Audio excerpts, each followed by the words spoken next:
Coucou les copains, nous sommes le lundi 13 juillet, on part sur un update prépa. Bon, aujourd'hui je suis en forme, non en vrai je suis en forme parce que je suis en recharge, mais hier et avant-hier j'étais à 1002, donc j'avoue que déjà quand on commence la journée avec 30 minutes de cardio à haute intensité et que je mange ma Ninja Creamy qui fait quasiment que dalle en calories, mon petit déj je le crame déjà et rien qu'avec mon cardio quand on compte le métabolisme de base. Donc comment dire qu'aujourd'hui j'ai quand même un peu d'énergie. Bref, ceci n'est pas le sujet. Nous étions sur un update prépa. On est encore passé par une phase où le poids ne bougeait pas. Genre vraiment mon corps il a décidé hormonalement de faire un cycle de 3 semaines où ça ne bouge pas. Ou alors ça, je perds 100-200 grammes par semaine et d'un coup drop 1 kilo. Allez. Génial, voilà, donc là on était encore de cette période-là, j'étais très frustrée.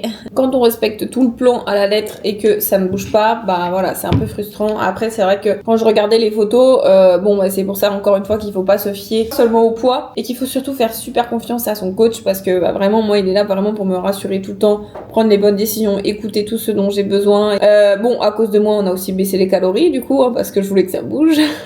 En tout cas ça a bien bougé. Ce matin j'ai fait une pesée la première fois 54,9 kilos, donc ça fait plaisir. Le bilan de cette semaine, j'étais très très étonnée. Le physique a quand même très très bien bougé. Honnêtement, je faisais la rétention d'eau potentiellement les semaines précédentes et là j'étais plate, déchargée de malade, donc c'est pour ça qu'on a décidé de faire une recharge. Et du coup ce matin j'ai refait des photos pour voir un petit peu l'évolution de la recharge. Et j'avais le cul mais qui commençait à être plat et flasque et sur mes photos je me suis dit, aïe, ça y est ça commence. Bref, bon j'accepte, ok, j'aurai le temps pour retrouver mon pétard que j'avais avant. Sinon tout se passe bien, je ne subis pas le process. Il y a certaines journées où des fois c'est un peu dur dans le sens où en fait c'est surtout la fatigue, pas forcément la faim. Je cherche pas forcément le volume alimentaire ou quoi que ce soit, je suis pas trigger par la bouffe, j'arrive à toujours faire des petites occasions sociales, j'arrive à trouver mon équilibre en profitant tout ça. Il y a des moments où oui c'est sûr c'est un peu dur parce qu'on voit des gens manger des trucs super bons, on a envie de tester, mais d'un autre côté moi vu que tout ce que je mange c'est super bon aussi, je suis pas frustrée de ce côté-là. Moi, j'arrive à me dire je sais pourquoi je fais ça et à l'instant T c'est important pour moi. Donc ça passe crème. Après c'est vrai que quand on a la fatigue, on a beaucoup plus ce côté de penser à la fin. En fait moi typiquement c'est quand je suis fatiguée et que j'ai besoin d'être productive et ça me frustre mais d'une façon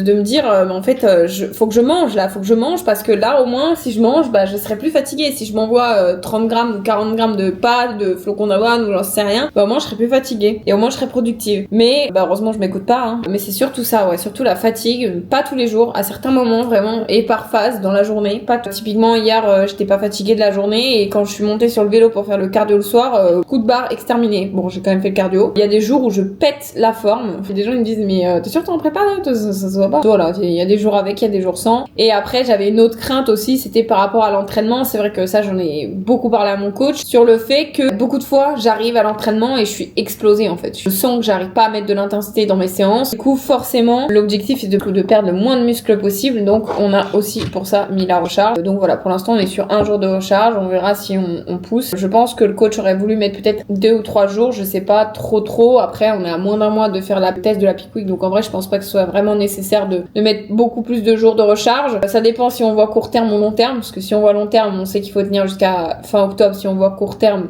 il faut tenir encore que même pas 4 semaines. Il sait que si je vois le poids monter ça va me faire peur, même si je sais pertinemment qu'il va pas remonter parce que là je suis juste en train de recharger tous mes stocks de glyco. Donc j'avoue je serais ok s'il y en a un deuxième jour, je pense que ça me fera pas de mal. Dans tous les cas je lui fais 100% confiance, je communique beaucoup avec lui. Des fois je me dis je le saoule mais comme on dit c'est pour ça qu'on paye un coach. Et voilà, je lui partage toutes mes craintes et let's go hein. On avance comme ça. En tout cas toujours autant hâte. J'ai aussi vu mon bikini en photo, mais je l'ai vu. Je peux vous dire que ça hype.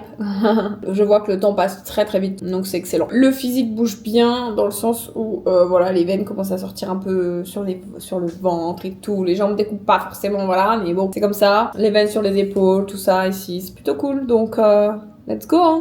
La stratégie depuis la dernière update, c'est qu'on a testé des jours hauts et des jours bas. On a modifié ces jours hauts et ces jours bas par rapport à mes temps de productivité, oui, parce qu'il y a certains moments dans la semaine où je dois être plus productif que d'autres, donc c'était pas forcément optimal d'être en jour bas, parce que la tartine en général, je me la prends 48 heures après. On a baissé les calories, on est passé de jours hauts à 1800, après on est passé de jours hauts à 1700 et de jours hauts à 1600, donc là on est sur les jours hauts à 1600 calories et les jours bas à 1200 calories, donc on a toujours jours, 3 jours bas dans la semaine et 4 jours hauts dans la semaine. En vrai, 1600 calories, c'est vraiment cool. Franchement, je me plains pas. Les jours à 1200, bon bah il y a des moments de faim identifiés. C'est sûr que si j'étais la semaine à 1200, ce serait un peu plus dur, mais bon, on va dire que c'est ok. J'accepte le processus encore une fois. Je suis pas, enfin c'est moi qui l'ai choisi, donc voilà, let's go un petit peu pour la stratégie. Et en termes de cardio, on a aussi augmenté. Au début, j'étais à 20 minutes tous les matins à jeun. Maintenant, je suis passée à 30 minutes déjà là depuis 3 semaines, je crois. Et là, depuis la semaine dernière, on est passé à 40 minutes qu'on a d'ailleurs scindé en deux pour que ça soit moins long. 20 minutes le matin, 20 minutes le soir. Comme ça, c'est quand même plus cool. Voilà pour les petites updates sur le plan et la stratégie. Ciao!